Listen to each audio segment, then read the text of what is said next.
Good afternoon, everyone, and welcome to On the Spot Motorsports Media. I'm your host, Mitchell Gunner. Our co-host, Robert Simpson, will be joining us here shortly, and so will Jarrett Pennington of the World Footbrake Challenge. We're going to talk a little bit about the history of how that race came about, get in depth and talk a little bit about the winners previously and all the new things that are happening of the upcoming races. But first, we want to thank our sponsors that help make everything happen. Our first one up is going to be Miracle Automotive and Towing in Stark. Hey, don't pray for a miracle if you're on the side of the road. Pick up the telephone and call Miracle at 904 368 1114.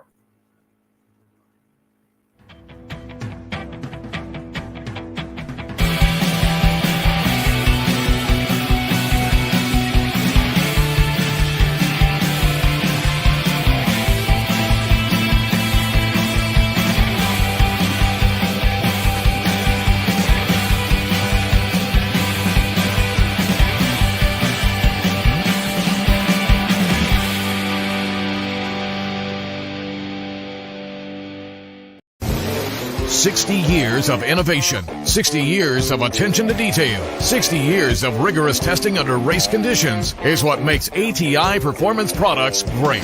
ATI has been helping racers like you reach the finish line first. Today, we manufacture a wide range of high-performance parts that are track-tested and race-proven. We're passionate about performance, and that passion is what drives you to the finish line first. See everything ATI has to offer at ATIRacing.com. How y'all doing, Robert? Jarrett, want to thank y'all for joining in today. How you doing, Mitchell? Good to see you. And how are you doing, Jared? I am well, Mitchell and Robert. Hope you guys are, and certainly appreciate the opportunity to be here tonight. Absolutely. I'm glad you come on. Well, first of all, the one reason why we have you on here tonight, we want to talk about the events that you put on, the World Footbrake Challenge. You know, it's one of the biggest events in the Southeast and probably one of the biggest events in the United States for bracket racers, foot breakers, actually, to get down to it, to compete at. Well, I certainly appreciate that. You know, we're awful proud of the product that has been built, but we can't take credit alone. You know, the racers, guys like Robert that tow hundreds and hundreds of miles each year to support us, those racers have made it as special as it is. But you know, we're certainly proud to be a small part of the puzzle. Can you tell us a little bit how this event even got started and how it has grown over the years? Mitchell, I don't know how much time we got, but I can try to take all you want. Make that as brief as possible. Take all you want. So my partner Steve Stites and I were foot brake racers, you know, hardcore guys, and we were chasing after the money races in the early 2000s. And Steve and I were meeting to eat at Applebee's in Meridian, Mississippi, on our way to a race that Galen Rollison was putting on. And you know, we talked a couple of times about how foot breakers just seem to get the short end of the stick sometimes in terms of entry versus payouts, and you know, we never seem to be featured. And we built a race right there over about 6 appetizers that we were getting before our meal, and we were getting ourselves good, fat, and happy. And when we built the race, it was like dream race for foot brake racers. This was in 2006, and Steve said, "Man, that'd be an awesome race." And I said, "It sure would. That'd be incredible to go to." And he said, "I know who could put that on and do well." And I said, "Who's that? Let's get them on board." And he said, "Us." And I said, "Oh man, you gotta be crazy." I'm a backwoods foot breaker from Alabama, and you're more backwoodser than that from Mississippi. So no chance of that. And man, the more we talked, the more he convinced me that we had the right makeup between the two of us to do it. And before you know it, we called Bristol Dragway and worked it out with them to get an event there in 2007. And the first one was incredible, and they've been great ever since. And we're about to go into year 18. It's really quite a story, Mitchell. You make it sound easy. We all know it's not. There was a lot of stuff that went into that first one. And there's a lot of stuff that goes into all of them, Robert, as you know. But Oh yeah, surround yourself with good people, and you can't have a great race without great racers. You get a good staff, and you get great racers to support you, and things just seem to go well. I agree, and you've shown that you've been able to build your team and your product over the years, and the results show itself with an amazing record turnout last year, or excuse me, this year. Amazing record turnout, even with the threat, even with the threat of weather that comes through that time of the year. Still, the turnout is amazing, and also the variety of cars. I see everything from very quick 5-second, eighth mile cars to the. I think I saw it was a Geo. It wasn't a Sprint, but it was a little somebody's pit vehicle. I saw a couple of those. Chevy Spark. That's it. Very. I think he went 3 or 4 rounds at least. Yeah, that's Ron Huntley. He's an announcer as well, and Ron does a fantastic job in that slower car. Oh yeah, I stood there and watched him at the finish line. I was like, I was more impressed by that than the starting line. Was just he's impressive for sure. Watch him doing it. So that's just a part of the caliber of people and racers and stuff that are there. I got to know, how did you pick Bristol with both of y'all being down in the South like you are? How did you pick Bristol?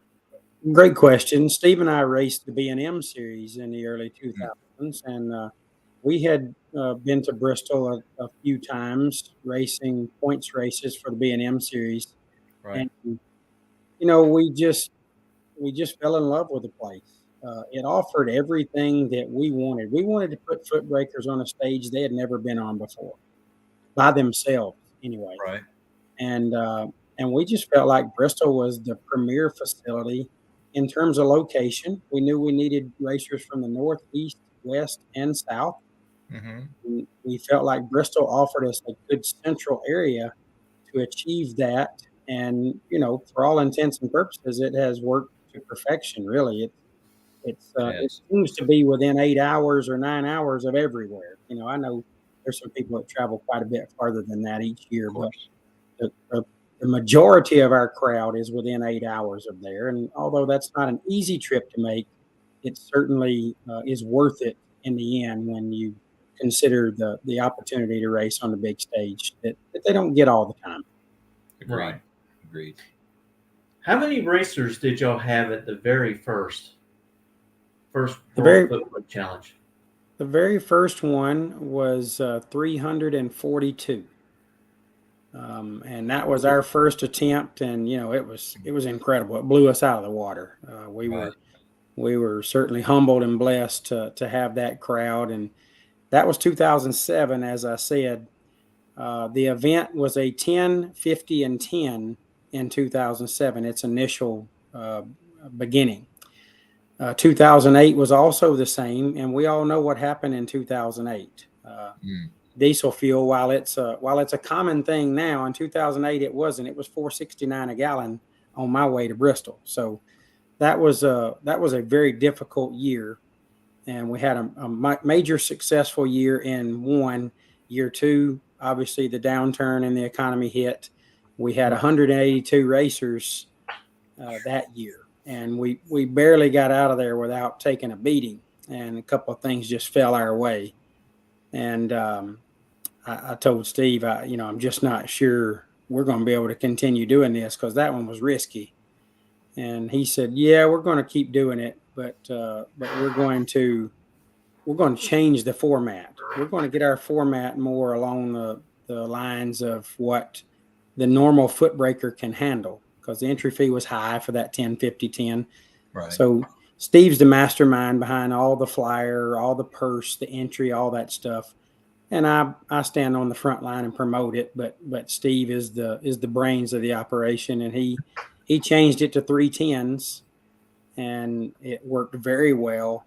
then from that point over the years, we've just kind of moved it along with the crowd, with the expectations. Sometimes it's really good, and sometimes we dial it back a little bit if the economy seems to be struggling. We pride ourselves in just being able to adjust to what our market desires, and so far that's worked well. And a good thing, a lot of racers understand that, and they want the promoter to do very well because they want somewhere nice to go race with their friends. And some of us feel like our friends at the track is our extended family, and you are giving them that kind of atmosphere by putting on these events, and these racers, they, if you have to come down a little bit on the jackpots because of the economy, I believe they understand that, and y'all have done such a great job. I've known people, not just Robert, year after year, they set their vacations around your event. Yep. Yeah, from down your way, we get Jeff Gatlin, we get Phil Green, we get a lot of the guys that race in that general area quite a bit, and Yep. We love our Florida crowd. We know they have to make a pretty significant distance trip to join us. So, and our family is involved, our family staff. We want it to have a family feel when a racer comes in. We want them to feel appreciated and feel welcome, and we try to make sure that happens for every customer. Although with the crowds that we're getting here these most recent years, it's difficult to say hello to everyone. But anytime we get the opportunity to engage, we want to make sure these racers feel appreciated. That's a very important thing to us. Our foundation for this event from day one, even prior to day one, was to run the race the way we would want it run if we were in the lanes, and we take pride in accomplishing that goal most of the time. We probably fall short at times, but most of the time I think we're fairly successful with it. I agree with you, and I think something I mentioned to Mitchell before about your race, that it appears, at least from my point of view, and I'm sure others would agree, that you and Steve took consideration so many different scenarios as a racer, and you tried to help those along and streamline them. For example, the deep staging, what you allow on the deep staging, the dial-in where you want the lane choices. I got such a kick out of the gentleman at the head of the lanes with a coin that big. And he would point at the racer and he'd say, "You got this one," and point at the other racer, and he'd do tails and he'd flip it and he takes care of it. And I haven't seen one person yet disagree with that, because it's consistent and it's the same for everybody. So that's a small example. And only that, you provide ice cream too. You got to pay for that. It's a little tough at times, but you do offer ice cream, you know what I mean? And even the small things like putting water in the cooler underneath the drive-through right there at the head of the lanes. That's small little things that y'all have taken into consideration. And it shows by the amount of people that show up year after year to support y'all's race. Well, thank you for saying that, Robert. That's again things that we're very proud of. The water idea was ours from the beginning. We thought that'd be a good idea since we were going to be racing in the hotter months. Mm-hmm. The ice cream I can't take credit for. My great friend Todd Ewing, everybody knows him as Bones. Yeah, he told me many years ago. We'd already had a couple of events, and he said, "Man, you ought to give ice cream with every buyback. Everybody that buys back should get an ice cream product." Right. And I said, "Okay, that's interesting." He said, "You know why?" I said, "Really? No, I don't, but it sounds great." He said, "Because you can't be mad while eating ice cream." Yep. He said, "When you buy back, you're mad." He said, "No way you can be mad while eating ice cream." So that's so true. And it's become a staple for us. It's become a running joke, and the $100 ice cream and all those things. But right. I think people appreciate getting to enjoy an ice cream, and it's kind of a walk of shame when you're walking around the tower with an ice cream product. Everybody knows he had to go earn it. Right. Everybody understands. But then obviously the next question is that ice cream pretty good? And, and of course your answer is delicious, You know what I mean? Or like, That's $100 ice cream you ever had. Yeah, exactly. Everybody understands it. It's part of the game. But we all I know a few from Gainesville has had to go in the line and do the buyback and eat some ice cream. Oh, Phil and them made up the T-shirts a couple years ago. Yes, I still got mine. I don't want to wear it, but I still got mine. Phil and Missy come up with that, and that was a great idea. I loved it. That was good. That was really good. And I'm trying to talk Mitchell if he can get time off work to come up and join us. We'd love to have him. Yeah, I think you'll enjoy it. Well, and, I tell you what, since I can't go up there, at the past events, I do watch it, and I'll tell you what, the competition is tough. It is not easy. I mean, I've seen some people lay down a 1-pack. I mean, it's like, oh, be behind. And be behind. You're like going, Yeah, it is extremely challenging competition. But if you were behind the scenes, Mitchell, and you looked at the run sheets, you would see a Footbrake race. You'd see a lot of misses on the dial in and the reaction time. Unfortunately for the viewers online, the announcers really celebrate the crazy good runs. And the 50 and 2 over or 60 and 2 over, we don't celebrate. We kind of breeze by those, but we really harp on those 007 dead on twos and taking tooth out the stripe. So those are the ones you tend to remember. But if I showed you the run sheet, you'd see your average Footbrake race for the most part. There are some good runs, but there's a lot of bad ones too. Okay, good. That makes me feel better. Oh my goodness. That makes me feel better. I run into the buzzsaws all the time, But if you're ever there feeling bad, Robert, just come to the tower. Thank you. I appreciate it. Show you a few pages.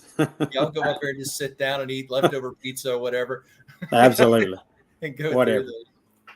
Good stuff.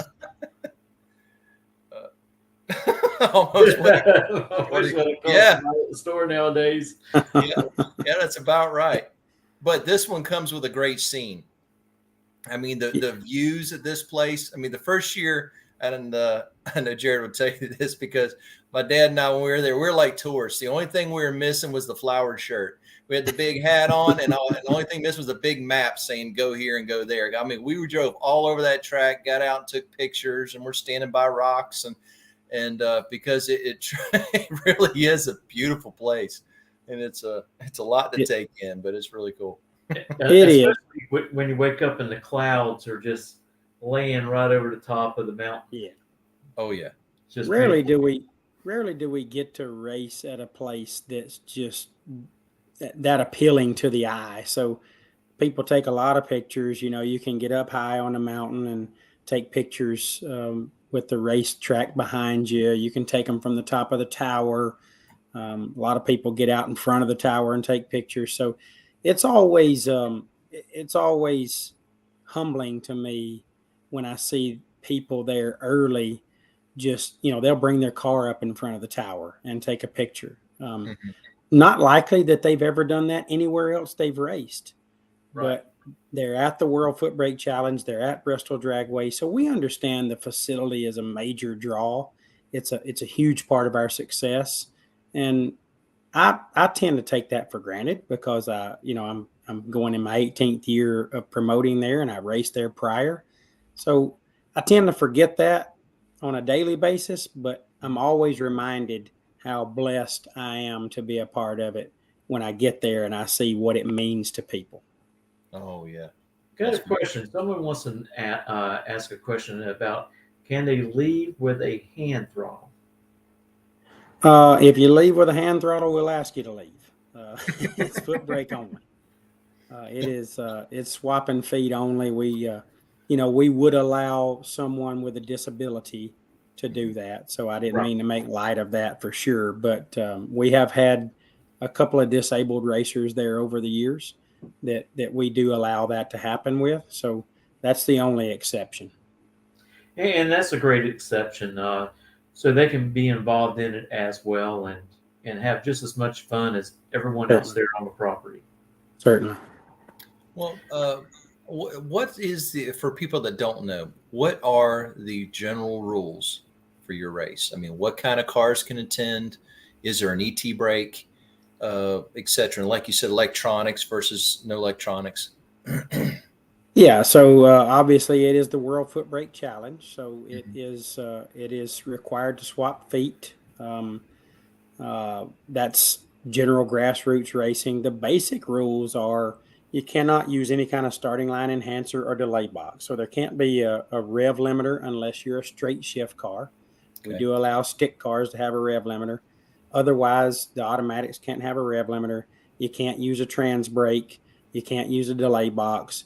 You can't have anything interrupting the throttle. The throttle Okay. has to be fully functional with the pedal and the pedal only.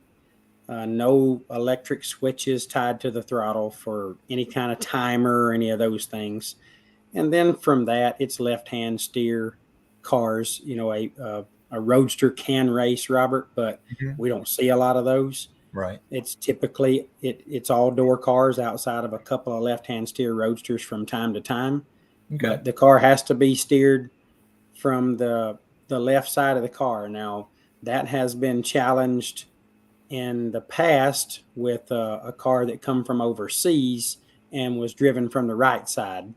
In that case, you know, if you got an old Army Jeep or a Right. foreign car that drives from the right side, that's perfectly fine. But it cannot be center steered. Basically, There you go. There you go. That's how you take care of that. Yeah. Okay. And the gentleman that was asking about the throttle, he has one leg, so he would be allowed to use Just the fine. hand Absolutely. throttle. Right. You see, that's a good question. That's a good question with a good answer right there. So clearly, there's no ET brakes. I'm sorry, I didn't address that, but no, sir. You Okay. can go as fast or as slow as you want to go. Okay, good. Because I've had several people ask me that, and I've mentioned that to them, but now you just backed it up. So that's always the good. I don't know what the slowest car is we've had, but the Florida gang raced a smart car there a few years ago. I remember that. I want to say it was Siegel's group. Well, it was Marco. Yeah, it was Marco Lopez. It was Yep. Dan Baldry, Troy Stafford. It was that group. They were out. Yeah, because I think didn't their car break, and that was Yes. what was in the trailer or something like that. Yes, that was the pit vehicle. So they brought it out and raced it. So The I crowd think that's went- about the slowest thing we've The had. crowd went crazy, Mitchell. I can't remember if it was second round or something like that. He was lined up in the water box in front of the other guy, and he was reacting off the tree on the guy in the front. So his car was moving with the front. And of course, then he staged up and he ran and he dialed. He was holding quite a bit, I'm sure, not knowing what it would do. But it was entertaining. He'd go down and he'd practically stop and looking out the window, and he ended up winning the round, and the people went crazy. It was nuts. It was just like, you got to be kidding me, because it was just so entertaining, because you're pulling for both sides. You know, they're both racers going at it hard, but it was really, really good. I just saw Hot Rod's Hobbies is Rod Johnson. So, oh, really? You know, we're talking about an absolute legend in the sport. This is a guy that I watched win everything you could win, and got the opportunity to race against him at a bracket finals many years ago at South Georgia. And he showed me why I looked up to him so much. Absolutely destroyed me. But one of the best to ever do it. And Rod obviously ran into a couple of health issues there and lost a leg, but absolutely, Rod, if you ever were to come up, my friend, you'd be perfectly fine with that hand throttle. And 66 lanes asking about electric vehicles. We used to allow those, but we do not allow those any longer. Gotcha. Well, I would like to know, where did you start racing? What was the first thing you raced? Well, I started when I was 13 years old. You know, back then here in the Birmingham area, you could race with grown men. My junior dragster was a 71 Pontiac Granville. Oh, nice. It was as long as a day is. It was It was a 4-door 455, had mud grips on the back. So I was dying to race. Had a friend here locally named Neil Quick that started racing when he was 11 with grown men, because that's all there was to race with. And man, I wanted to race so bad. Told my dad, Neil's doing this, and I want to get out there so bad. And I turned 13 on a Wednesday in 1984, and my dad got that Pontiac Granville, and we went down the road to my uncle's house. And when we come back, he said, "You drive." And when we got out of his driveway, we're on the main road, just a couple of tenths of a mile from the house. And he said, "Stand on this thing, put it on the floor, and if you look like you can hold it, then we're gonna let you race Saturday."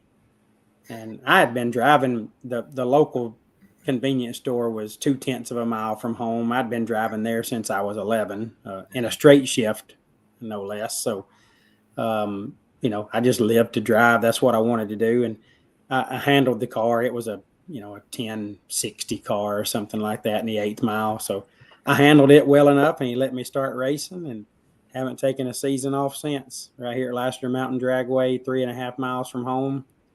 It was a dream come true, and still love it today. 39 years later, I'm fixing to enter my 40th year of racing. I'm jealous about you being that close to a track. You know what I mean? I'm like going, man. I'm like Robert, I'm a little over 2 hours away from Gainesville. That's I'm blessed. Yeah, I've got within an hour and a half of me, I've got 7 drag strips. So, wow. 7. You think you're in Carolina or something like that? Very, very, very fortunate. That's got a lot of great racing around me. Oh yeah, and I've heard between you and Brad Plore and many others, racing out of that neck of the woods. It's amazing how many great really racers come out of that area. Plenty of options. That's great. I did not know that. Well, tell us a little bit about this past year. Y'all hit a record of entries. We did, Mitchell. Again, we received a lot of credit for that massive crowd that showed up, but we didn't do anything different. I think we just hit a perfect storm in 2023 with, we serve a working class group. Our racers go to work for someone for the most part. We got some business owners, but not nearly the high percentage of business owners you see at the top bulb races. So July the 4th and where it falls, that matters. How the vacation days will fall, how the off days will fall, that matters to our crowd. That impacts the crowd. So it just fell right to where July the 4th was falling on a I guess Tuesday, and people could take Monday off, and they were going to be able to have several days off of work for not having to use that many vacation days. And I think that led to some really good things for our crowd.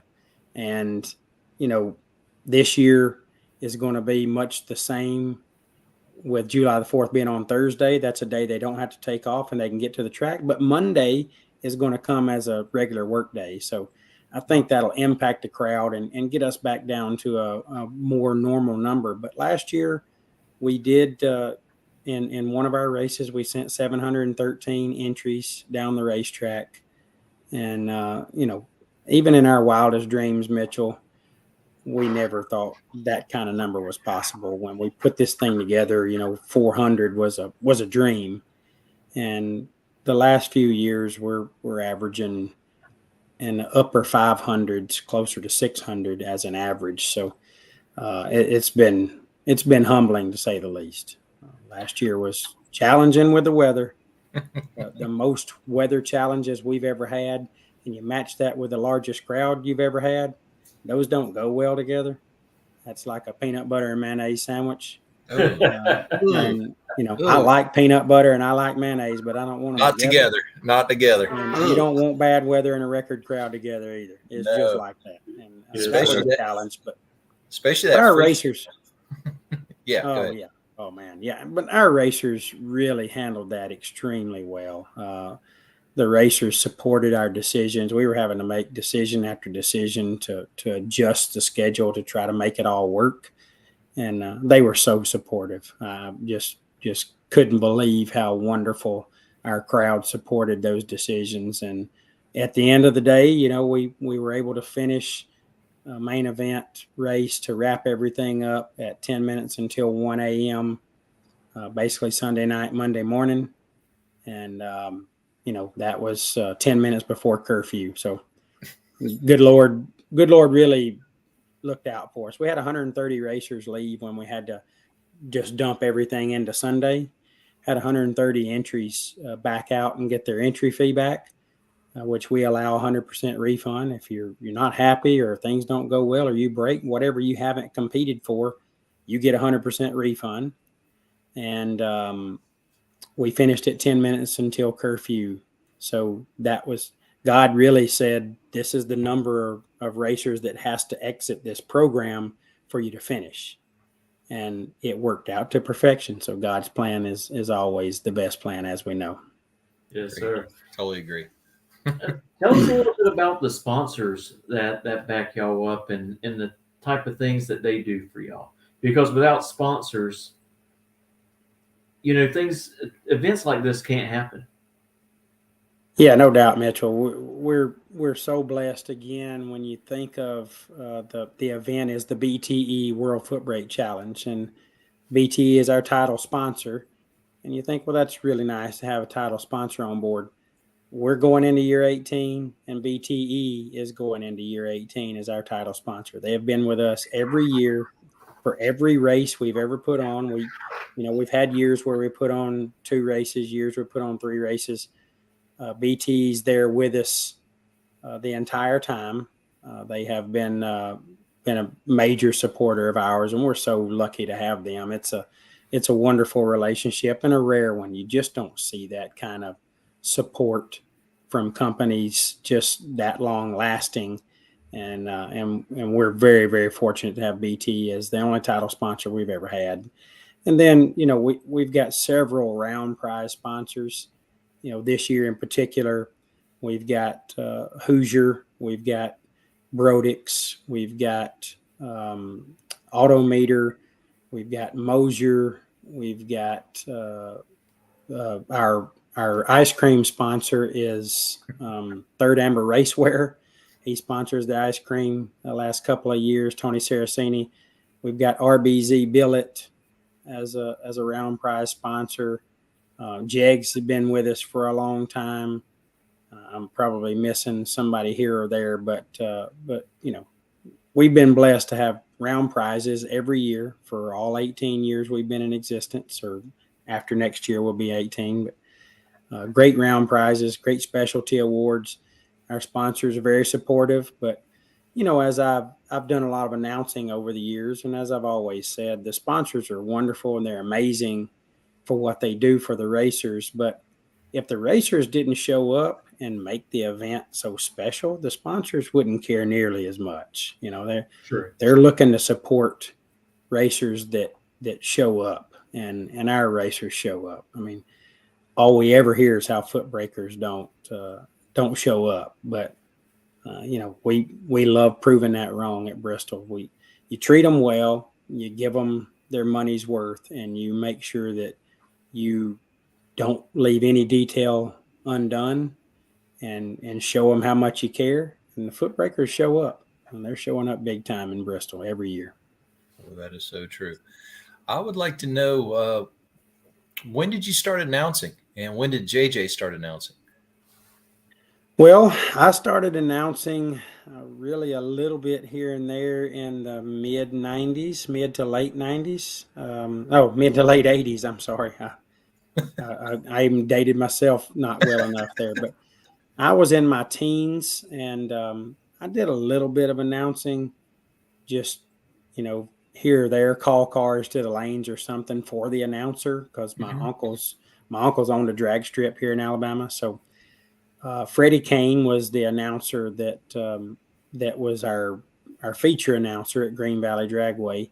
Freddie was incredible. I just as a teenager, I just sit and listen to him. He knew here's a 62 Bel Air coming to the starting line. This car came factory with a 283 and a quadrijet, and he knew all the details. He was a former NHRA announcer. So Freddie was incredible, and I'm sure he announced some down your guys' way.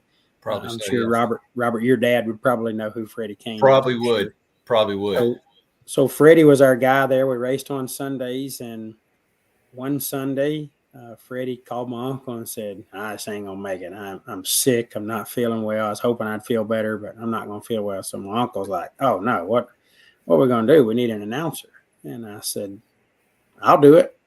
I mean, I was eager to do it, and he said, "Oh, okay." He said, "You think you can do it?" I said, "I don't know, but I know how we can find out." Exactly. So he put me on the mic, and for a teenager, I didn't do too bad. He called the races a lot different back then than you do today.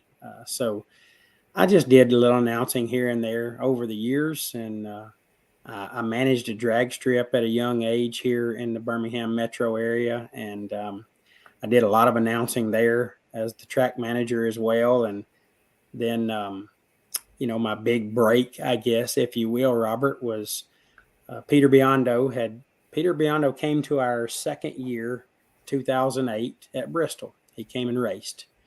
And Peter called me in 2009 and told me he was wanting to do a race at Bristol in 2010. And he said, "I was really impressed with the way you guys ran things at your race." And he said, "I've never done this before, so I would like to hire you to come up and just kind of watch over us and make sure that we're not making any huge mistakes." He said, "Because we want to make sure we have the best product possible." Right. And so his very first spring fling, 2010, he and Kyle Seipel, they hired me. I came up, and Alan Reinhart was the announcer. They had hired Alan Reinhart. So Alan comes in from Arizona, and he's he's incredible. He's the best that's ever done it. And Alan's doing his thing, and nobody ever really thought about a break for Alan. So at some point in the race, Alan said, "Hey,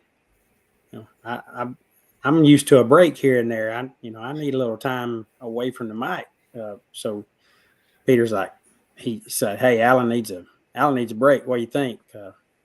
What are we going to do?" And I said, "I'll do it." He said, "Can you announce?" I said, "No, but I'll still go in there and do it." I said, "I can get you through a short stint, There you go. The race was live streamed, and I just called it the way I call it. I basically read the time slip. I've read a lot of losing time slips in my time, so the math worked pretty easily for me. And I just would call the race, I'd give the reaction and what the racers went relative to their dial in and the finish line margin that he took and he or she took. And if they needed to take less, if less would have won, they took too much and got beat, whatever, I just told the story. Right. And Peter came to me in probably 20 minutes and he said, "Dude, you are incredible."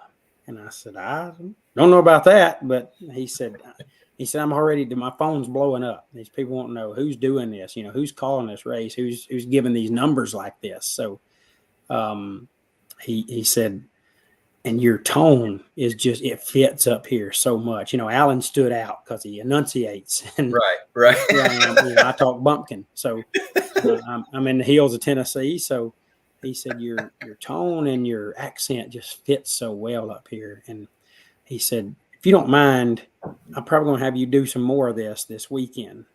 I'm like, "Yeah, hey, you hired me. I'll take out the trash if that's what you tell me you need." Right. I'm just here to do whatever you want. So that was my first big break in 2010 on a live feed, and it went crazy from there. Really started getting tons of offers from races, big premier races around the country to come announce, and I did quite a bit of that. But retired a couple of years ago from announcing much on the mic. Just used up all my vacation time and kind of run me down late Sunday night, early Monday morning, getting in, having to be at work at 6:30 on Monday morning. So I gave up the mic, but JJ obviously followed in his father's footsteps. He started announcing at probably 4 or 5, just playing on the mic a little bit, coming to the World Footbrake Challenge. And he would watch me on the live feeds from home. And when I'd get home, he was chomping at the bit. Maybe he didn't get to see me on Sunday night. He was already in the bed, but Monday when he got to see me, he was chomping at the bit with questions. Dad, when you said he dropped him like he's hot, or he turned him loose, what did you mean by that? Right. And I would explain to him what I meant, at the age of 6, 7, 8. And the little turkey just really grasped it. He really understood. And oh yeah. He was able to do the math at a very early age. And so he's just progressed on the mic. And by the time he was 10, Robert, I don't want to make this the brag on your kid show, but no, go by right the time ahead. he was 10, he could do it on his own. Oh yeah, because I would listen to him. I would listen to him on the live feed, and I knew how young he was, and your son and stuff like that. And even to this day, I think he's an obviously going to continue get older and progress. I think he's an excellent announcer, and he really is, because you can tell he's into it. He enjoys it. He's into it. He knows the racers and the ins and outs and stuff like that. And you could tell that ones he's friends with, like you too. You could tell the ones he's friends with, because I appreciate that. He makes something really, really humorous and funny, so it makes it in a good personal way. So I enjoy that. So and he's turned into an excellent driver. He's really progressing. That's what he was missing at 10. He was missing that entertainment value or entertainment part of announcing. He could call the numbers and do that, but he didn't have enough life experience to be entertaining per se. Right. And now he's got all of those tools.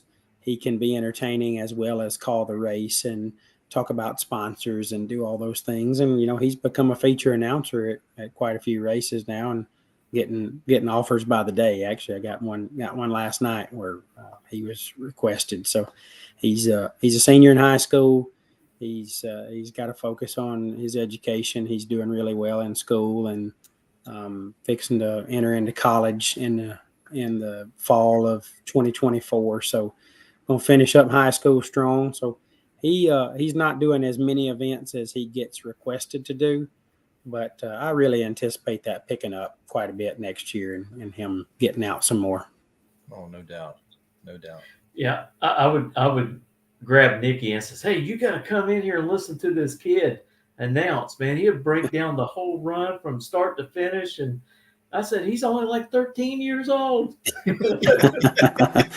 Yeah, the most rewarding part of all that, it's awesome to see what JJ's doing and the person he's becoming. But the most rewarding part of it is I see kids getting the microphone more and more at the big races.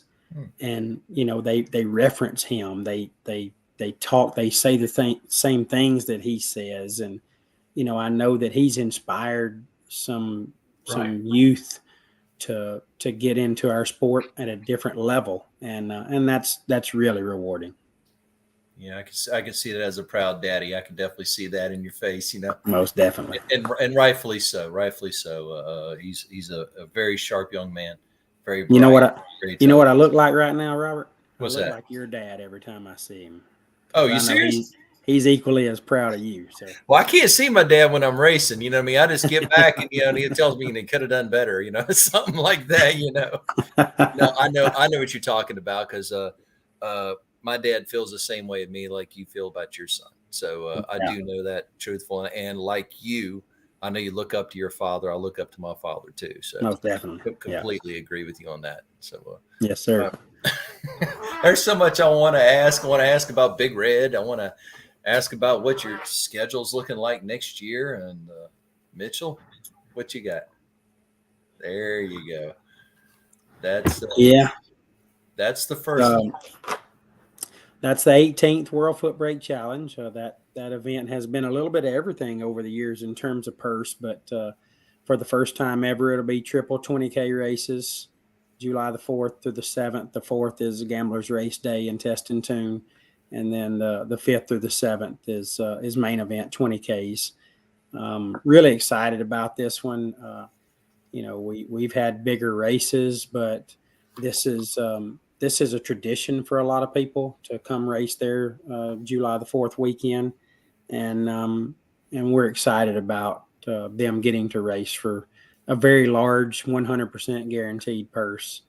It's going to be a cool change. This has been 15 granders the last couple of years, so adding quite a bit to the purse. And somebody's going to be standing in front of the tower those days or nights, holding $20,000 checks, and that's pretty cool for us to see a Footbreaker get to achieve something pretty special.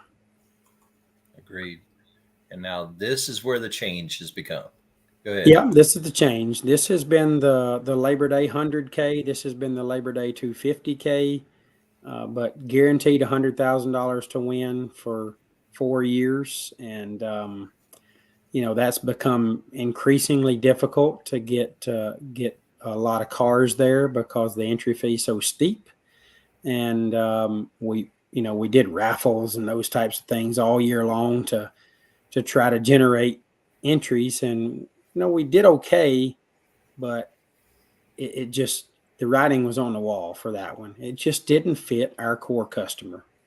Our core customer is, again, as I stated earlier, working class racer that don't have the $100,000 tow vehicle and $50,000 trailer and so on and so forth. So, we felt like we needed to align ourselves more with the people that have built our brand, and that's Footbrake racers, just hardcore Footbrake racers. So we took the WFC structure from July and moved it to the Labor Day event now, and it's not 100K any longer. It's just a really good Footbrake race for our core customers, and we anticipate that allowing more people to participate. And really, when it's all said and done, winning $100,000 Footbrake racing is awesome, but we could tell we had eliminated a lot of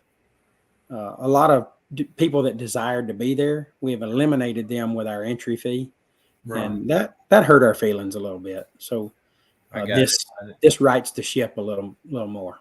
We see that's a very wise move that you and Steve took a step back and realized something, in which that being the case, and y'all come to that realization and y'all made a change. So that's a very, very good structured move. And I think it will be very, very well supported this year. Yeah, I think so, Robert.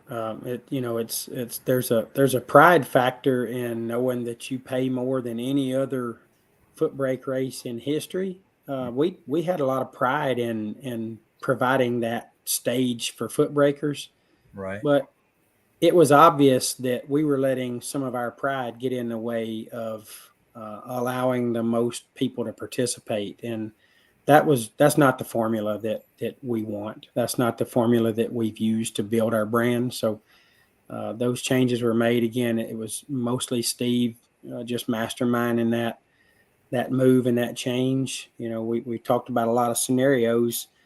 Maybe do we go back to a 50 grander? Do we go back to 30 grand, or what do we go back to?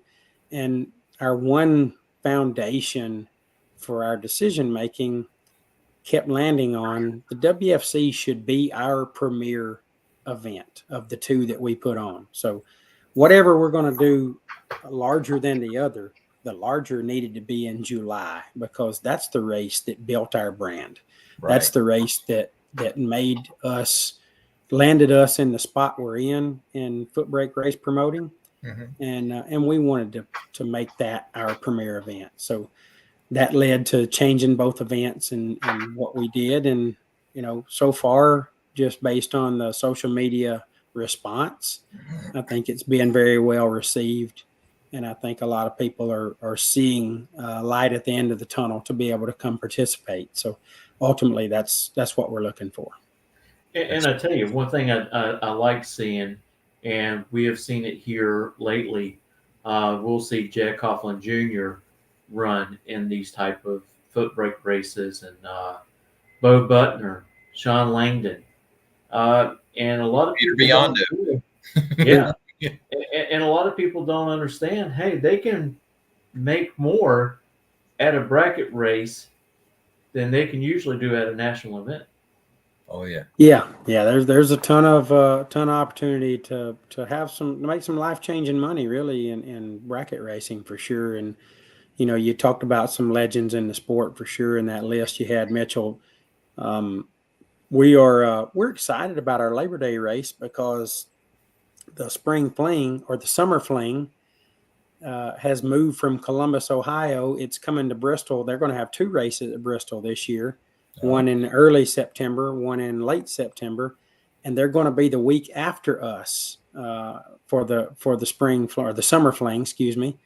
And I'm already seeing a little bit of scuttlebutt online about some of those top bulb racers that are going to get there early and do a little foot braking with our crowd just to get ready for the week of racing at the fling. Okay. So, I'm excited about that because sometimes it can look easy when you're watching online, and you might hear a 40 or 50 bulb and think, oh, okay, well, I can beat that. I can beat that racer.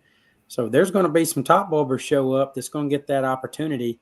And I challenge them. I challenge them to show up and see what our racers are like and what they deal with and how challenging it is to be consistent foot braking all day. That's a difficult task, and I'm challenging a lot of top bulb racers to come give it a shot. Want to see what they got. And I tell you, talking about Sean Langdon, a few years back, there was a comment made by another professional racer. Not going to say no names. Putting down bracket racers, and here comes Sean Langdon to the rescue, and he told him, said, I want to tell you one thing right now. You go try foot braking, and you're going to get your butt beat. There's a big difference. Sean's been around. Sportsman tree. And Sean's done some foot braking. He knows how challenging it is for sure. He's done top and bottom and been successful at both of them. So he would definitely be one to talk. Could explain for sure. That's experience talking. That's not somebody gas bagging for sure. That's right. That's experience talking. So tell me something. Who was it? Both you and Steve, when y'all first sat down in that Applebee's to come up with this initial idea.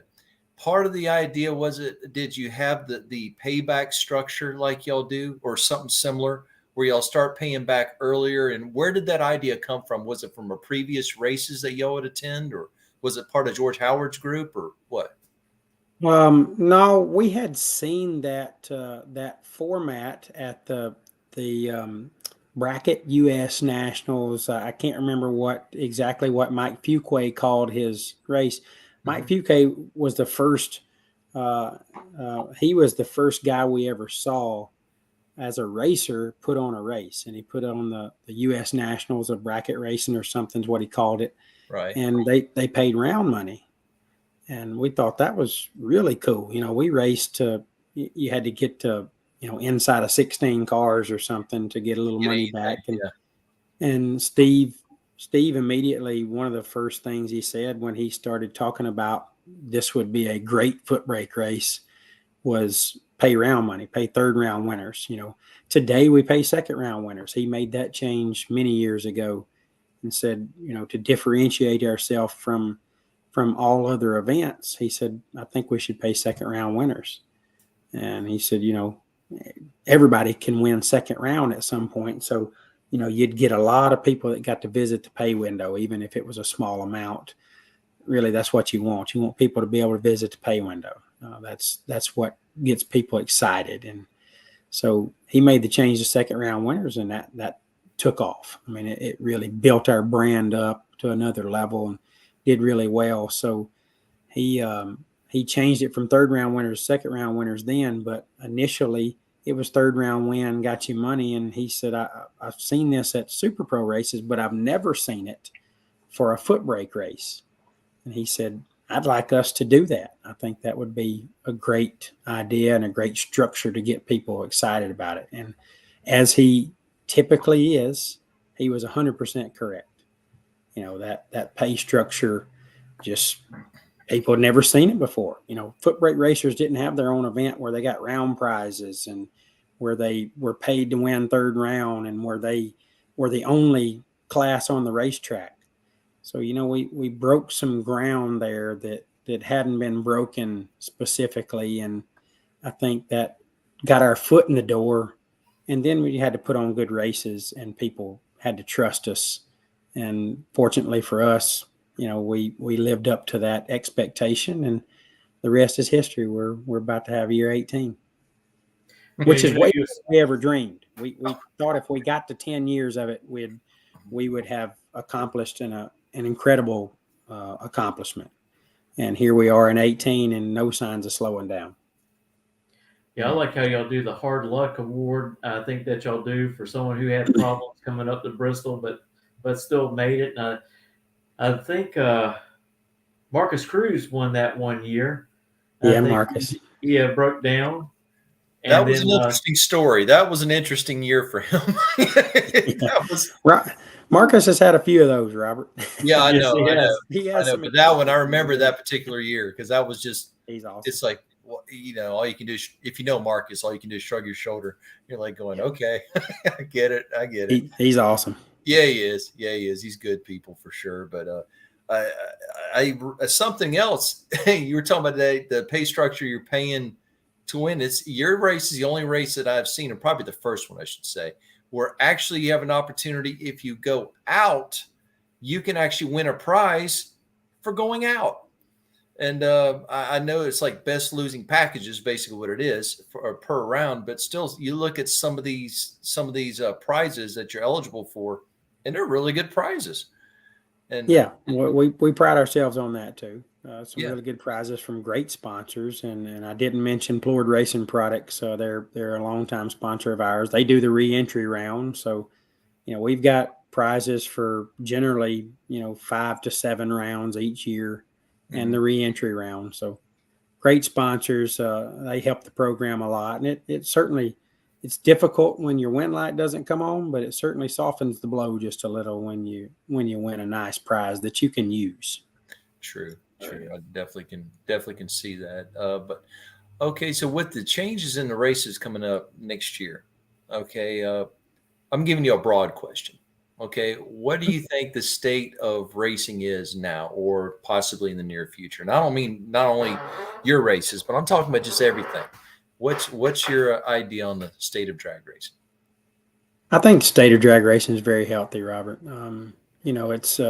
It's easy to dispute that on the local level because we have a lot of local tracks that are struggling, but I certainly don't put all the blame on track owners or operators, but I think if they look at the successful races, my dad, Bobby Joe Pennington, told me a long time ago, do what the winners do. Figure out what the winners are doing and do that. I think if the local tracks will look around a little bit and see what the successful events are doing, and emulate that to the best of their ability. I don't mean in terms of paying large purses and those things, but try to find a way to differentiate yourself from just every other Saturday night facility. I think that can help build their brand back up. And it takes a lot of effort. And I know they're all putting in a lot of effort because they got to cut the grass. They got to fix the water leak. They've got to prep the track. They got to do things I don't have to do. So it's easy for me to sit here and sound critical of them, but I'm not trying to criticize anyone. I think where racing is struggling, I think there's opportunities there to do things a little differently and help your product. But in terms of overall landscape of bracket racing, I think it's very healthy, Robert. I really do. That's good. Yeah, and sometimes our events are certainly showing that. And I think sometimes, racers are their own worst enemy. They take the social media now and they complain about something that happened at the track instead of just keeping their mouth shut and talking to the track manager or the owner of the facility and say, hey, I think this is a problem. Do you think y'all can fix it in that way instead of just blasting it on social media? Agreed. Lyle Barnett said it best. Support your track. If you don't want them to disappear, go to your tracks and race at them. Yeah, we've had many suggestions over the years of how we can handle a situation better or do this or that better.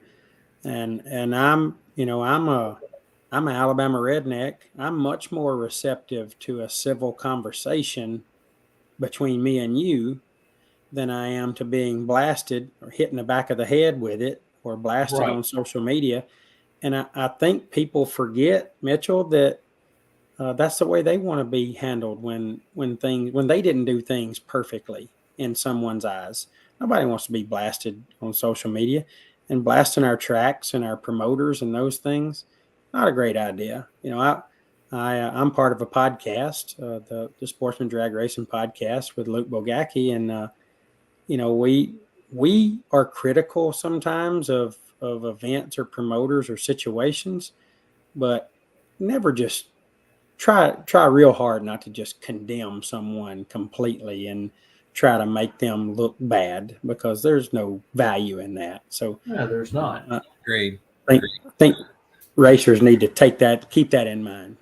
Yeah, I mean, you're going to talk about the track that's 30 minutes from your house and blast them on social media instead of talking to them and trying to fix some issues and try to help the owner or track manager. And if you blast them too much, they just, oh, I give up on this. He's running his mouth and these people are believing him. And so we're going to close it down. And then that racer has to drive now an hour and a half to a track. Mm-hmm. So, yeah, it's always best to sit down and discuss it. That's karma in the worst form for sure. And when I'm getting blasted for some reason or another, I tend to shut down too. So I think most of us are that way. And I'd love social media is a tremendous tool. It really is. It's the only way we promote our events is on social media, and it's been very valuable for us. But it can also be evil. It can be used the wrong way, and it has been used the wrong way by so many. But I tend to overlook those things. We get a little heat sometimes about decisions we make, and don't ever claim to make every decision perfectly. We just try to do the best we can and do what we think is right. Sometimes we miss it. I think we missed it this year with the WFC. We should have started our main event races earlier, and we made a poor decision there. But ultimately finished well, but not as well as we could have with a better decision. And we certainly own that, and we admit that, and I hope we learn from it. And I think we will. Right. Well, in your defense, Jared, there's no way you would have known that car count, especially the first day. There's no way. So you were going with the cards you were dealt, and you didn't delay. Everybody understands that, and watching and stuff, like, you didn't delay. You couldn't help the weather, but the staff was right on it, and they kept things moving and moving steady. So I mean, I know you understand it, but you got to give yourself a little credit there, okay? Sure, I appreciate that, Robert. We're blessed to be around great people. The Bristol staff really saved the event. They worked so hard, and they got great equipment, and they were there start to finish, and just eager and ready to get on the racetrack and dry it and get us back out there racing again. That staff saved the day. They work hard, and it shows. Yes. They really do. Really do. Mitchell? Well, Jared, I really appreciate you coming on tonight and giving us some updates of next year's events and talk a little bit about the history behind the World Footbrake Challenge. And hey, Nikki, we're going to Bristol. Come on up. We'll give you the VIP treatment, Mitchell. It's not very good, but it's the best we got. So, no, we'd love to have you. It'll be just fine. It'll be just fine. You'll be so impressed by the facilities alone, and just like I said, and Jared, I've mentioned this to Mitchell both on camera and off camera. When you come in the gate, the staff at the gate, typically it's your wife, and I think Steve's wife is up there too, and usually something else. Give you the welcome home treatment kind of deal. Everything from there to the staff that runs the back of the lanes and the tower and stuff, even to the nice lady that does the ticket booth. Yeah. Okay. You'll be happy. You'll be happy when you come up there, and then you'll end up meeting people you never met before, and then you'll become friends, and then extended family. So you'll have a good time. That's certainly the plan, Robert, and I'm glad that Yeah. that you say that. Yeah, because it's true. It's true. Everybody that comes up there, that they'll give you the same answer. But Jared, we're Thanks, glad that you, in your busy schedule, that you had an opportunity or took the opportunity to come on here and talk to us and be able to share with others about your race, plus the upcoming schedule changes, including the history of it. A lot of people I know doesn't really truly know the history, and that Sure. you and Steve worked on this. So thank you again for everything. Well, thank you guys, Mitchell, Robert. I appreciate the platform to talk about something that's very near and dear to our hearts. Steve and I, we love the World Footbrake Challenge. We love the racers that have supported us for so many years, and anytime you get an opportunity on a stage like this to discuss that, you'd be a fool not to. So I really appreciate you guys having me in here, and certainly look forward to seeing you again soon, Robert and Mitchell. We hope you tag along as well. We'd love to have you. That's the game plan. Appreciate it. We thank you very much, Jared. Thank you, guys. Thank you. Have a good Take night. care. Take Likewise. care. And there goes Jared. I'll tell you what a great show. Talking about the history up there in Bristol and how the event all came together. Just two guys sitting down eating appetizers at Applebee's created one of the best events in the Southeast, if not in the United States, for foot breakers. Yeah, it I never knew the history like that. I mean, he told me originally what year he and Steve created it, but I didn't know literally sitting down over Applebee's while on the way to another race, and they pretty much just lay the bedrock of this. I know I mentioned to Jared before, like to talk to Steve more. Steve's just more of a quiet guy, but when you get a chance to go up there, I'll introduce you to him. He's a very nice guy, very down to earth, very approachable, like everybody up there. And you start looking at both of their histories of racing. It is very, very, very impressive. It really is. Lots of wins under many different arrangements. Steve ran in Top Bulb with his Street Cavalier for years and won. And I mean, running against Super Pro cars in his front wheel drive Cavalier, and won mini series titles in that arrangement, to give you just an idea of the caliber of both of these guys' racing history. And like I said, just like you saw Jared, that's exactly how Steve is too, and their whole family. So it's a good race. I encourage people to come up here to come enjoy it. Even if you can only come for one day or whatever, even just come to watch, just come and see the environment. Because I've met a lot of people who's never been to Bristol, and it's hard to describe. It's really a beautiful place. So I look forward to go back next year. I tell you what, the pros look forward to going there every year to run, and because of just the beautiful scenery around the track. Mm-hmm. And they picked the most wonderful place to hold that event. Oh yeah. I mean, really, honestly, I know there's other large facilities around NHRA tracks, some old IHRA tracks and whatnot that are physically capable of handling a race this size. But like Jared mentioned, it's very centrally located, being in Bristol. And at first I didn't think about that, but it does make sense. But it's very centrally located. And then, like you said, how the track appears, also the staff. That's a big factor. You can go get a wonderful, great track, but if the staff doesn't work out well, it makes it very difficult to operate and run your race. So clearly Bristol has it together. So, I mean, it's a win. I like all the little incentives that you have an opportunity to win money after second round. You have the opportunity to eat some ice cream if you have to buy back. And all the awards, that they give throughout the day for best losing packages. And, you mentioned Jeff Gatlin, and I believe Alexa, his daughter, went up there with him one year and actually won one of those prizes as well. So I forgot about that. I think you're right. Man, I didn't remember that. But yeah, it's like the group that was up there last year between myself and Daniel Salyers and Phil Green and Missy and Leah and John and I don't remember Jason, but yeah, John and Jason and Alden and or Aiden, excuse me, and there's others from the track. D went. Oh goodness, I'm trying to remember everybody now.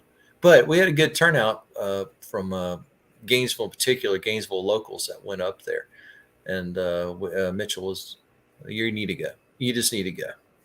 You haven't gone. Well, I know how we can probably do it. We can probably rent a truck. Hopefully I have a truck by then.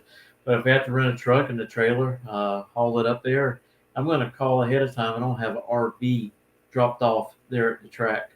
That's what I did. This is the first year I ever did it. I always just, my operation. I have just a plain truck with a topper on it and an open trailer, and that's mine. Which the first 2 or three, whatever, first several years, I just had me just a little pop-up tent and just a little small generator with a fan, and that's how that took care of Dad and myself, and then we stayed in a hotel room. Well, this year, since my uncle decided he wanted to go, I decided it's the first time I've ever rented an RV trailer. So I found a nice couple, be able to rent a trailer, and he dropped it off at the track, and it worked out well because there is camping spots there at the track. On either side of the track, you can either camp down in the pits, no problem, or you camp up on the hill. And that's where we were, up on the hill. And the view, and I sent you a couple pictures before, Mitchell, is unbelievable. You got to drive a little bit around the back of the tower, but it's really not that bad at all. And so that worked out. That worked out really well, especially like you said, the late nights, early mornings, things like that. But it's like the Cash family, which we met, Great Cash and his family, we met, which were parked right next to us, so out of Virginia. They're big into cornhole. So they're having cornhole tournaments every night. So we're eating, look out the window, they got lights on, and they got a tournament going. And which I thought was great because, you can look across the way and you can see people doing things at night and entertainment and stuff like that. So that's good. But it really, it's a family-friendly place. So I think you'll really, really enjoy it. But yes, I would suggest, especially with the heat, potential weather, rent a little trailer. Yeah. And I just want to mention, I talked to Richard Freeman today. Of course, that pretty much everybody knows Richard Freeman, Elite Motorsports. I think we've heard of him. And we're looking forward to having him, Erica Anders, and Aaron Stanfield, hopefully right after they get back from the PRI show. Really? All three of them? Yes. That's the goal, is try to get all three of them on, do a little recap on how the season went for the team and as an entire team, and what's the future looking forward next year for Elite Motorsports. Oh, man, that's going to be great. When you mentioned something to me earlier about Richard Freeman, I was like, that's great. I loved it. I've never spoken to him. I would like to definitely speak to him, and just like we did with Jared, find out his history and how he got started in this and what part of drag racing he likes and all this kind of stuff. And because I can't remember what all classes are they involved. I know pro stock, obviously, but pro mod, and I don't remember, like in competition eliminator too. Well, they sponsored a Top Fuel car this past weekend for the finals. Oh, okay. They also, I think, they're partnered up with Matt Smith Racing. Oh. And then they have their cars, and then they have associate cars with the Stanfields, I think, is one of them. Stanfield, Bo Butner, you got Yes. Erica, you got Troy Coughlin Jr., and then you got the Quattros that are running across the road from them. That's who I was trying to think of. And they run Elite Power. I was thinking that they were with Titan, KB Titan, but then, okay, you just clarified that. Yeah, they are actually run Elite Power in their cars. Because I'll be interested to see, because I think I want to say that they partnered with Patterson Racing out of Kansas years ago. I want to see. I think that's the case. Am I right about that? Yep, that is correct. Patterson Elite. Yep.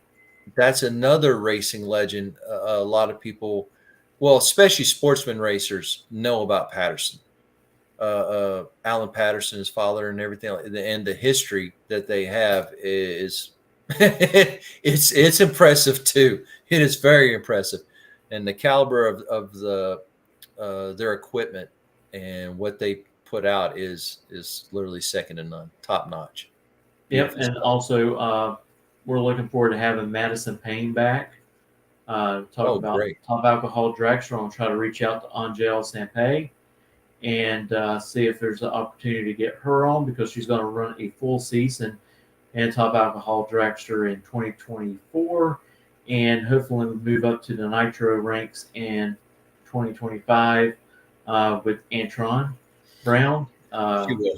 She They'll be will. back together again, just like they were with years back in the day with Don Schumacher Racing running the motorcycles.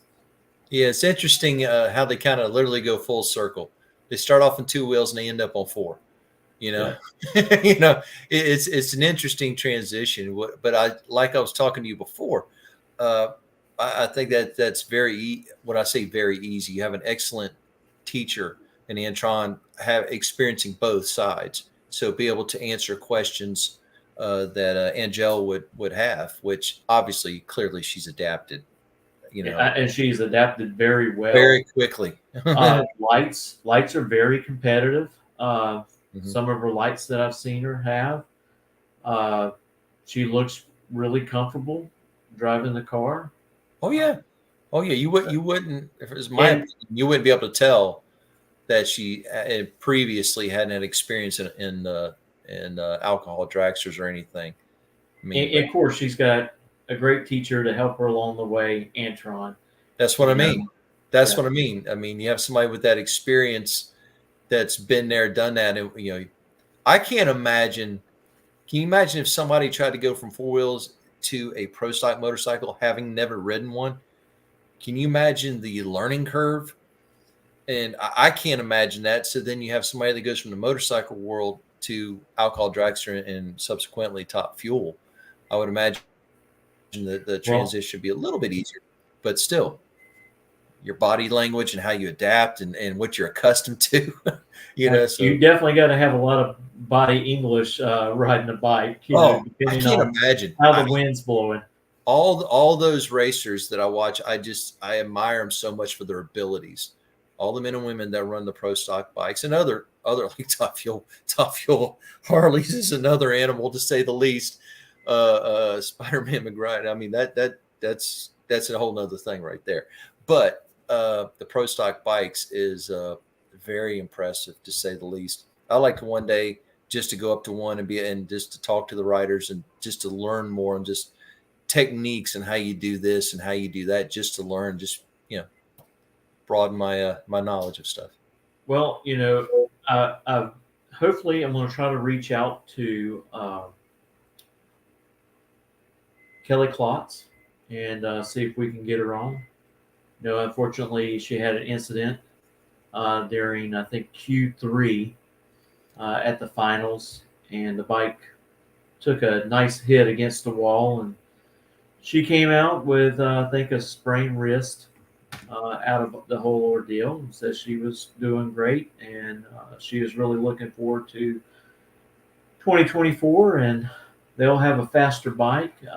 As everyone has seen, that she has picked up at the late end of the season, the last couple of races on mile per hour.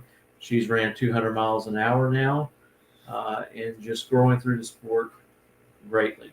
Because I think on that qualifying run, I think he said it was Q4. I think she won a 687 or a 680. I want to say a 687 or 689 on the run. Any idea on what caused it? Because I didn't see anything obvious. You know what I mean? I didn't see nothing smoking. I didn't see no brakes locked up, and it looked like she was slowing down when it just took a left.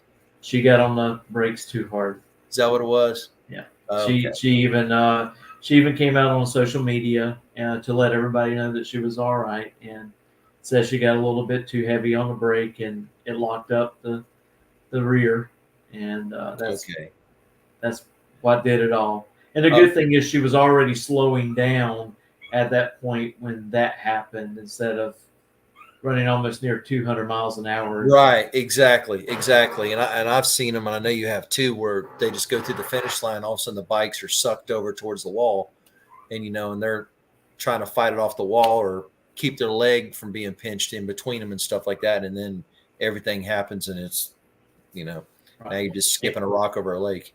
And you look at Angie Smith. I mean, wow, come back, get back on the bike. After her accident, just shows you that she has nerves of steel, man. Oh yeah. Like I is. said, all motorcycle riders and other racers too, but all motorcycle riders, I don't care, men, women, whoever, they are tough.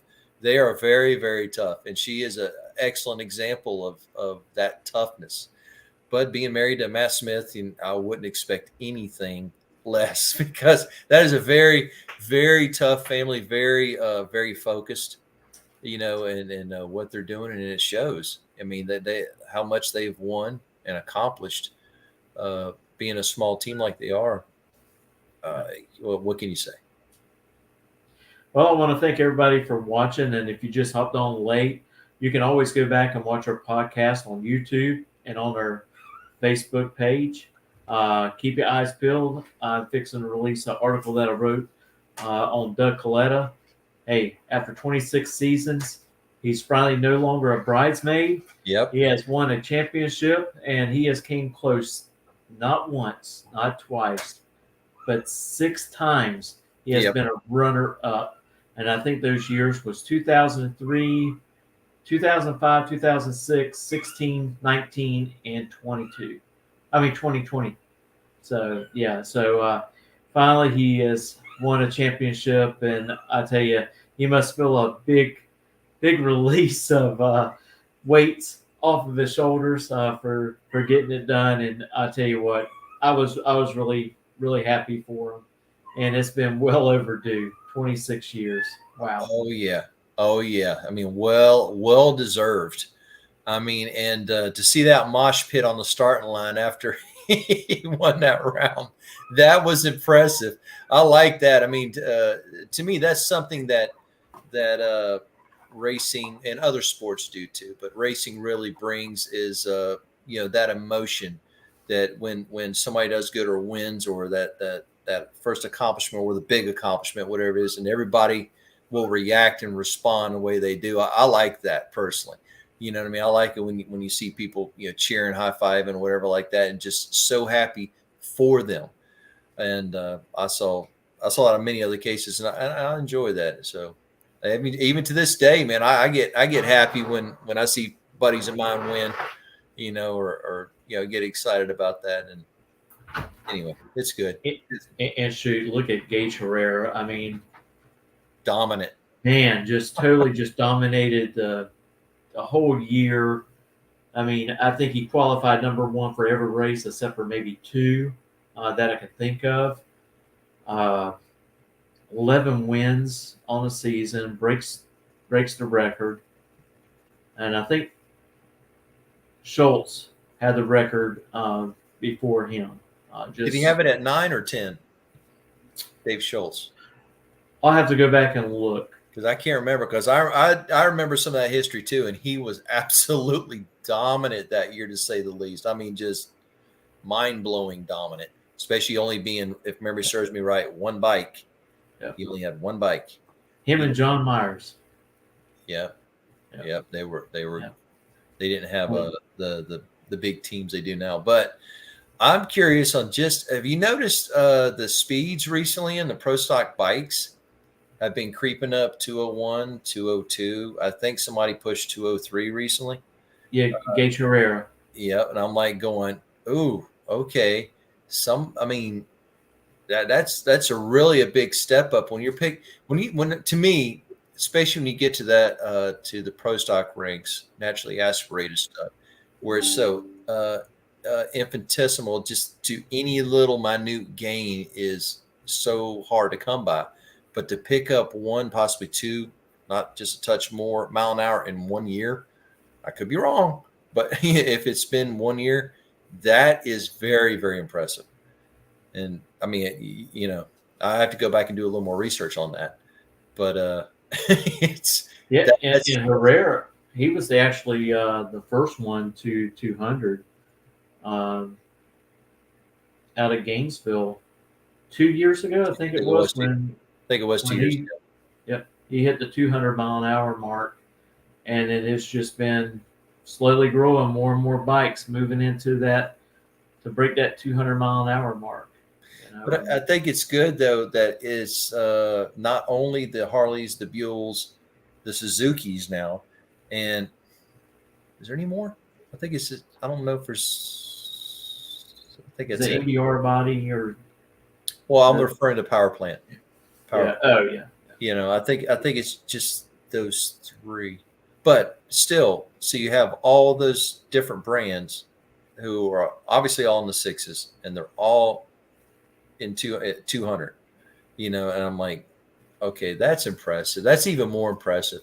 I know rules have changed recently and different things and technology and stuff like that, but it's still very, very impressive. Well, it's really funny because people's like, "Oh man, you got to put weight on the bike, and so everybody can catch up." But hate to tell you about this, but most of the field is Suzuki's, and you just can't put weight on Gates Herrera's bike. Right, It doesn't work that way, right. and sometimes I think the weight actually helps them with the handling. I didn't think about that, but that does make sense. Because I mean, I was talking to a tire guy today, and his subject of bikes came up because but that's what he's into is drag bikes, and giving me some insight on some pro stock motorcycle technology. And I was like, different things I didn't think about, things that would help you and I. But since, to us being a car, it's not as big deal, but on a bike, obviously it's so sensitive. And he was mentioning weight and just, moving weight just a little bit makes a huge difference in the handling, not only performance, but just the handling. And I was like, oh, I didn't even think about the way he was describing it. So I could see Well, I that. tell you what, a lot of these race teams talk about Top Fuel, Funny Car, and Pro Stock. They don't have very many months before they're back racing because a lot of those drivers are going to be going down south to Bradenton for that shootout that they're going to have down there. Oh, yeah. Big money that Drag Illustrated is doing with West Puck, and of course the That's Pro the World. organization. Is this the World Series? Not the World Series of Pro Mod. Oh, This is the All-Star Shootout. I think that they're doing down in okay. Bradenton. I got my races. I got my races confused. But Okay. but West Bucks and Drag Illustrated is involved in that too, and that is also going to be at Bradenton. I'm positive. I tell you, it's not boring around here. That's for sure. I mean, we have racing going on at Gainesville. We've had 2 or 3 big races, and you live streamed the most recent one. And then we have another race coming up. Was it 2 weeks or 3 weeks? Is that correct? 2 weeks. 2 weeks. Be these, November the 30th. I think that's a Thursday, and through December the 2nd. It's a The second. No One Fights Alone race. Yep. No one fights alone. So that's going to be another good race. And that's, that's right around the corner. So any of y'all that are having bad weather where you're at, meaning it's cold. Now it's drizzly down here. Okay, I'll admit that. Okay, but that's going to clear up. If you're in an area where it's snowing or weather's really bad and you want to get away and come down and enjoy yourself, come on down. Come on down to Gainesville. You'll enjoy it. The races and the racers and the track is really well run, and you'll enjoy it. And No One Fights Alone is for a really great cause too. It really is, and what Ben Whiting does there is, I think after the pots and everything are already paid out, the money remaining goes to St. Jude's Hospital. Yep. It's just a really great thing, and I believe there's some other things that are coming up in the future, and I want to give Ben the opportunity to come in on our podcast and discuss those, some possibly other races in other areas. I don't want to let the cat out of the bag. Don't do that. It's going to be a really good announcement.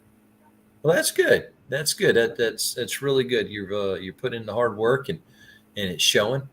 And we've had some really interesting guests, and looks like we're going to get some more. And I know we're both reaching out to different people that we know or want to interview, or people we've never met before in different fields of racing, and the future looks good. Sure does. Again, thank you everyone for joining us tonight, and we'll catch you next time. We will not have a show Thursday night due to Thanksgiving. We want to wish everyone a happy Thanksgiving. Spend time with your family and your loved ones. And hopefully we'll be back here the next following Thursday after Thanksgiving with another guest. Absolutely. So y'all take care, and talk at y'all later. Happy Thanksgiving, everybody, and have a good night, and thank you.